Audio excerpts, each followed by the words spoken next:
A viagem vai percorrer parte do litoral brasileiro, começando na Ilha do Mel, com quilômetros de praias e um farol solitário. Depois atravessa parte do que sobrou da Mata Atlântica, uma das paisagens mais ameaçadas do mundo. Ao longo da costa fica Iguape, uma cidade que já existia antes da chegada dos portugueses no século XVI. Ao longo dos séculos, a cidade de Santos virou o maior porto marítimo da América Latina e um balneário importante. Ubatuba é um paraíso para os ricos, com mansões nas encostas e praias maravilhosas, inclusive para surfistas. A viagem termina na cidade histórica de Paraty, que enriqueceu com as minas de ouro e agora é uma cidade colonial preservada e estimada.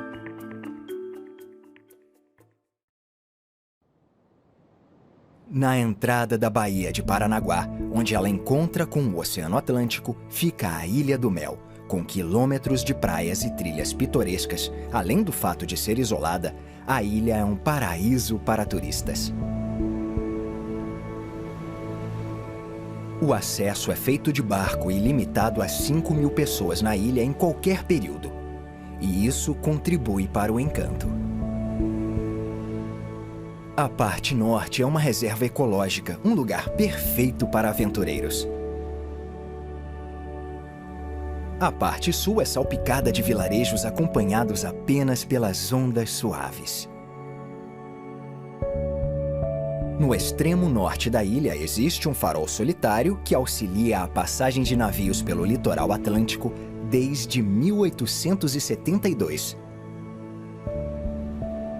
Ele foi construído por uma empresa britânica com materiais da Escócia que percorreram mais de 10.000 quilômetros. Depois de quase um século e meio, ele continua em atividade. Então, infelizmente, não está aberto para visitação. Mas isso não impede que as pessoas subam um rochedo íngreme para admirar a bela vista da baía. A ilha tem uma atração turística um tanto inusitada. No sopé de um morro se encontra a Fortaleza de Nossa Senhora dos Prazeres. Ela foi construída na segunda metade do século XVIII, a mando do governador de São Paulo. O objetivo era proteger a entrada do porto de Paranaguá das embarcações inimigas e de piratas que queriam roubar carregamentos de ouro. O local histórico começou a ser reformado nos anos 1980 e agora abriga um museu na Casa da Guarnição.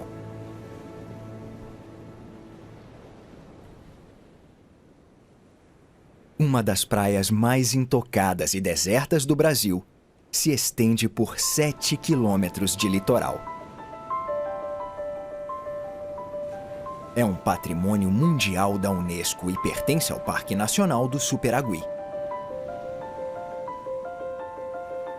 Os turistas podem desfrutar estas praias que só são acessíveis a pé pelas planícies costeiras de vegetação densa. Em meio a tanta beleza, é fácil esquecer que se trata de uma das paisagens mais ameaçadas do mundo, a Mata Atlântica.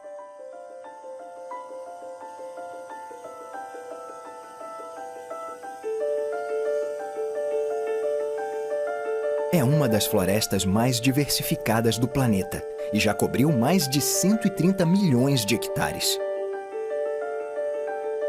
Mas 500 anos de desenvolvimento humano fizeram quase 88% deste belo ecossistema desaparecer.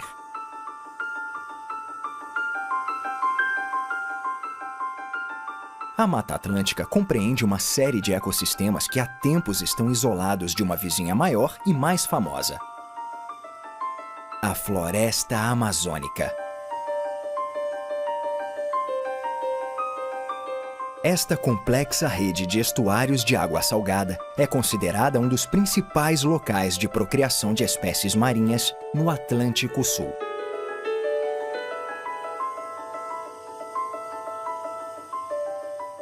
Esta vista aérea é do Parque Estadual do Lagamar de Cananéia, que foi fundado em 2008 e tem um longo trabalho de conservação pela frente. Até agora, os pesquisadores já identificaram quase 2.000 espécies muito ameaçadas.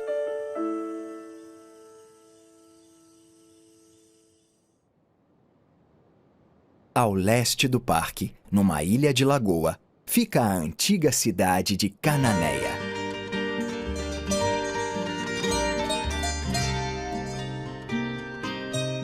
Apesar de pequena, a cidade é de extrema importância na história do Brasil. Ela é da época das primeiras expedições ao Novo Mundo, conduzidas pelo grande explorador Américo Vespúcio. A cidade, fundada em 1531, foi um dos primeiros povoados europeus no Brasil. Contudo, a maioria das construções vistas hoje são do século XIX. Desde então, as pessoas usam barcas para se deslocar de Cananéia para o continente e outras ilhas. Ao longo dos séculos, a cidade desenvolveu uma cultura diferente, que inclui desde a dança regional, o animado fandango, a anual Festa do Mar, em que os restaurantes da região exibem os melhores pratos de frutos do mar. Cercada pela Mata Atlântica, Cananéia atrai muitos turistas. E casas e hotéis novos recebem um número crescente de pessoas que desejam conhecer essa cidade histórica.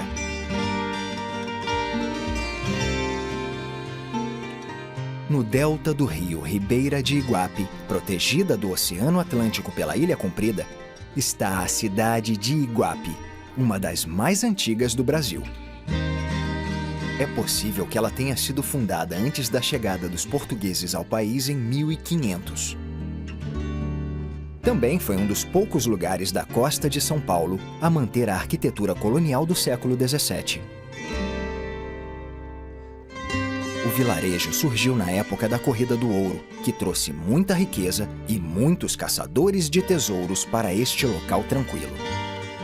De fato, as primeiras moedas brasileiras foram cunhadas aqui no século XVII. Muitas das casas da cidade são pintadas em cores primárias e concentradas em torno da Praça de São Benedito, que hoje é dominada pela enorme basílica, construída no século XVIII. Feita com pedras, argamassa e óleo de baleia, esta extraordinária igreja católica foi construída em 1856, depois de 69 anos de construção. Ao norte de Iguape fica a Estação Ecológica de Jureia e Tatins, com 85.000 hectares. Foi em 1958 que partes desta floresta começaram a ser protegidas. Mas boa parte da região continuava ameaçada por uma empresa que, nos anos 1980, quis construir 2 grandes usinas nucleares. Mas o projeto foi suspenso em 1985 e se iniciou uma campanha para proteger ainda mais a floresta. Mesmo sob proteção estadual, a região enfrenta um problema: a extração ilegal de palmito. Como se trata de uma iguaria cara, muitos habitantes são atraídos por essa atividade ilegal, que é difícil de ser fiscalizada numa área tão ampla.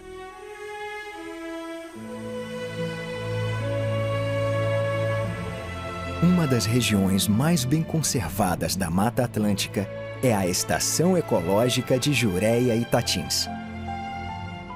Localizado na costa sul de São Paulo, este parque estadual engloba uma série de montanhas impressionantes. Um dos maiores picos do parque também é o marco mais distinto da região por causa do cume íngreme. Ele é tradicionalmente visto como o grande desafio da região para montanhistas ousados que tentam obter fama na região. Apesar de o pico ser o mais famoso da área, ele está longe de ser a única montanha bonita da região da Mata Atlântica. Muitos picos impressionantes se erguem em vários formatos pitorescos de diversas cordilheiras descontínuas que se formaram 60 milhões de anos atrás.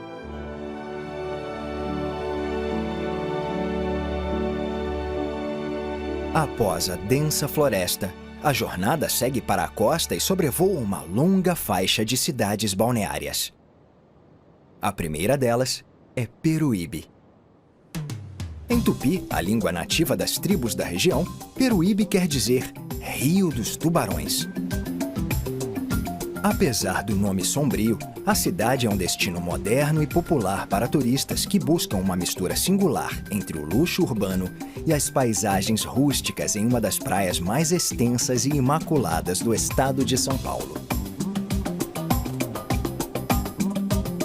Uma das imagens mais impressionantes desta praia é o gigantesco pier de Mongaguá. Uma área apreciada por surfistas e pescadores, esta plataforma é a maior estrutura de concreto construída sobre a água em toda a América. Ela se estende por 400 metros para dentro da água, antes de se desdobrar em 2 braços com 100 metros de comprimento cada um. Mongaguá é conhecida como a princesa das praias. E tem 13 quilômetros de praias de mar aberto, próprias para nadar, surfar e tomar sol.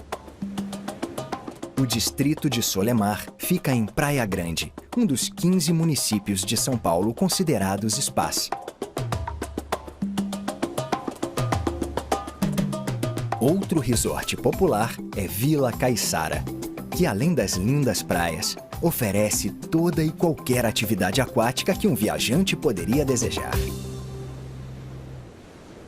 Na ponta de Praia Grande fica o Forte de Itaipu. Criada em 1896 para proteger o Porto de Santos de navios inimigos, esta fortaleza ficou famosa por um encontro muito mais enigmático. Em 4 de novembro de 1957, 2 sentinelas do forte viram uma luz circular e alaranjada descer pelo céu noturno. Os guardas sentiram uma onda forte de calor e as roupas deles pegaram fogo. Apesar de o Exército Brasileiro e a Força Aérea Americana terem realizado uma investigação conjunta, o incidente com o OVNI continua sem explicação. Após cruzar as montanhas, a rota segue para Santos, a maior cidade do litoral de São Paulo. Construída numa ilha, esta metrópole próspera já foi a principal porta de entrada de milhares de imigrantes que vinham para o Brasil em busca de trabalho nas fazendas e de uma vida melhor. Em 1546, um nobre português, Brás Cubas, fundou Santos por causa do porto natural, que agora é um dos maiores portos da América Latina. No século XIX, ele era conhecido como o Porto da Morte, por causa dos surtos de febre amarela pelos quais a cidade se tornou conhecida. Hoje, a febre amarela não é mais uma ameaça, e o Porto de Santos é a imagem da infraestrutura moderna e da eficiência, conseguindo despachar e receber 2 milhões de contêineres por ano. O Porto de Santos tem o maior trânsito de contêineres do Brasil, e o terminal internacional dele é responsável por receber 25% de todos os contêineres que chegam ao país e por enviar 32% dos que saem. Este navio será descarregado e recarregado em menos de 24 horas. Além disso, como a entrada do porto e o terminal são próximos, as embarcações podem voltar ao mar em ainda menos tempo. Mais de 2 milhões de contêineres passam pelo Porto de Santos todos os anos. Para as pessoas que moram nos bairros do leste da cidade, uma das melhores maneiras de ir ao centro é pegar a balsa. Não é possível fazer uma ponte aqui, pois a altura dela teria que permitir a passagem de navios enormes por baixo da estrutura. Num dia comum, a balsa transporta 25 mil veículos pelos 400 metros do rio. O centro histórico da cidade tem muitas construções antigas, e nenhuma delas é mais importante do que o Museu do Café. Durante muito tempo, o Brasil foi o maior produtor do grão no mundo, e entre 1922 e 1957, era aqui, na Bolsa do Café, que os barões do café se juntavam para determinar o preço da saca dos grãos. A Bolsa foi transformada em museu em 1998 e hoje visitantes têm acesso a uma bela coleção de fotografias e objetos que ilustram o papel essencial do café na formação do Brasil. Ao contrário de muitas cidades antigas, Santos tem uma catedral relativamente nova. A construção foi iniciada em 1909, mas nunca foi concluída, apesar de a igreja ter aberto as portas para os fiéis em 1924. Em estilo neogótico, a catedral tem um domo enorme sobre o transepto e a entrada é vigiada pelas figuras de São Pedro e São Paulo. Estima-se que a catedral só será terminada daqui a 43 anos. Atualmente, Santos é um importante balneário de férias, com hotéis e apartamentos ao longo dos 5 quilômetros de orla. Na verdade, a cidade é famosa por ter o maior jardim à beira-mar do mundo, que consta inclusive no livro Guinness dos Recordes.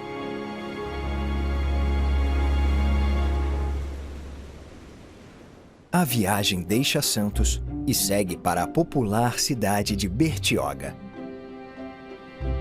Este balneário, que inclui a praia Riviera de São Lourenço, é contornado pelo Parque Estadual Restinga de Bertioga, que pertence à Mata Atlântica. Restinga significa faixa de terra e um tipo de floresta de folhas largas, tropical e subtropical. O parque tem cerca de 9.000 hectares e só foi criado em 2010 para impedir a concentração de resorts ao longo da costa, onde estão algumas das melhores praias do Brasil.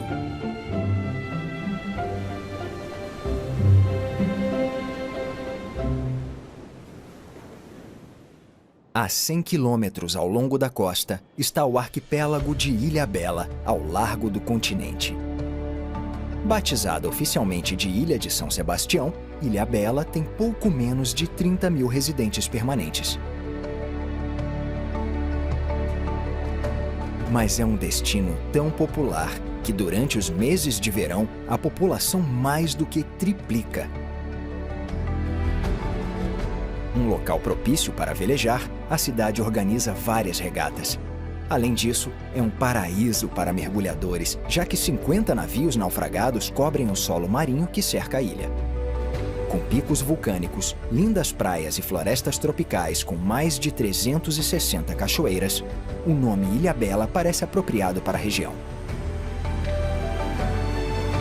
Em 1985, a cidade foi eleita Patrimônio Nacional e, com algumas das ilhas que a cercam, foi incorporada a um parque estadual que abriga 800 tipos de aves, 180 espécies de anfíbios e 131 de mamíferos.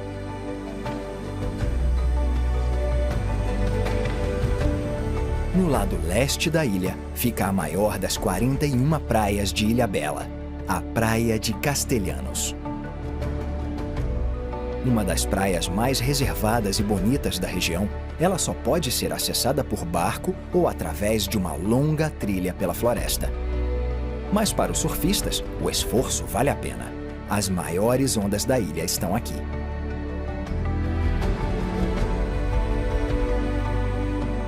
Antes que o explorador italiano Américo Vespúcio desse a este lugar o nome de São Sebastião, os indígenas o chamavam de Siribai, ou lugar tranquilo.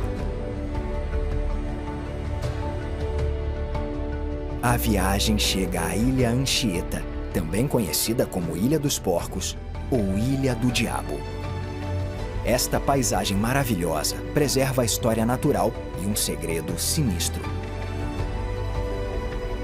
Como toda a ilha é protegida por leis estaduais que proíbem a caça, a pesca, o desmatamento ou qualquer atividade que prejudique o ambiente, certas enseadas como esta, na Praia do Sul, têm as águas mais claras e as areias mais limpas do mundo.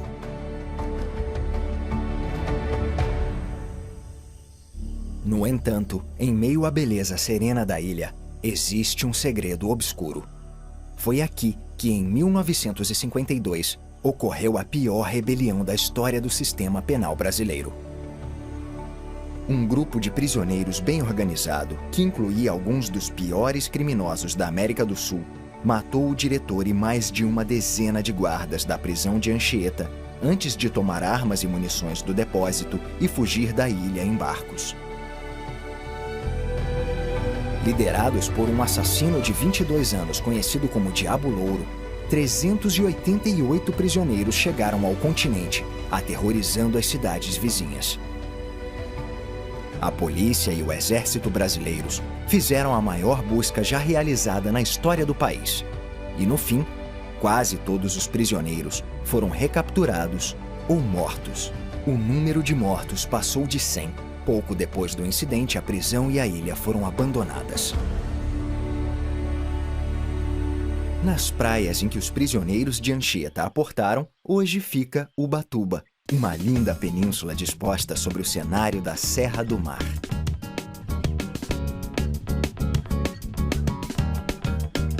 Pontuada por uma mistura de casas de praia luxuosas, Ubatuba se tornou um dos melhores destinos para os ricos de todo o Brasil.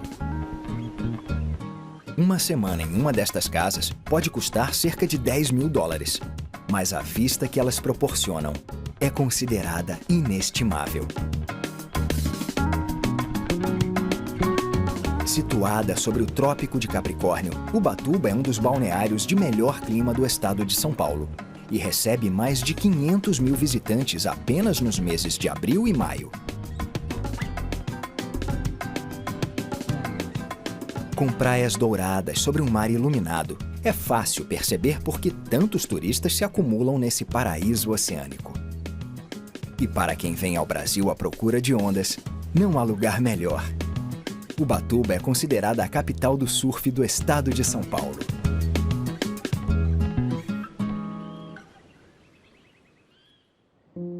A viagem se aproxima do destino final e atravessa a fronteira sul do Parque Nacional da Serra da Bocaina. O parque foi fundado em 1971 e abrange uma área de 104 mil hectares de Mata Atlântica Virgem entre os estados de São Paulo e Rio de Janeiro. Além de preservar várias plantas e animais ameaçados, a Serra da Bocaina também é fonte de água doce limpa para a maior parte da população que a cerca.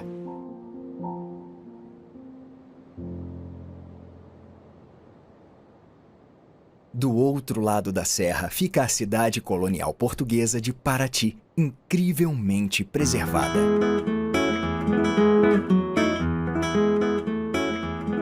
Localizado na região da Costa Verde, na Baía de Ilha Grande, o vilarejo foi fundado em 1667 e se situa nos limites sul e oeste do estado do Rio de Janeiro.